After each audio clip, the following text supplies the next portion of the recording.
শীতকাল আসলে হরেক রকমের পিঠা খেতে কার না ভালো লাগে, কিন্তু আমার সব ধরনের পিঠার থেকে পাটিসাপটা পিঠাটা আমার কাছে বেশি ভালো লাগে।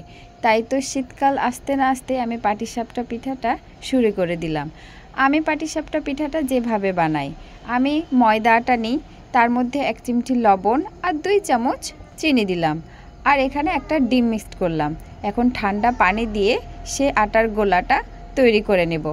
আটার গোলাটা অনেক পাতলাও করব না, অনেক ঘনও করব না, সুন্দর করে আটার গোলাটা আমি তৈরি করে নেব।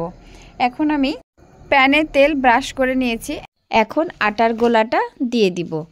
তারপরে আমি যে পুরটা তৈরি করে রেখেছি পাটিসাপটার, সে পুরটা দিয়ে আমি এটা বুড়িয়ে দিব।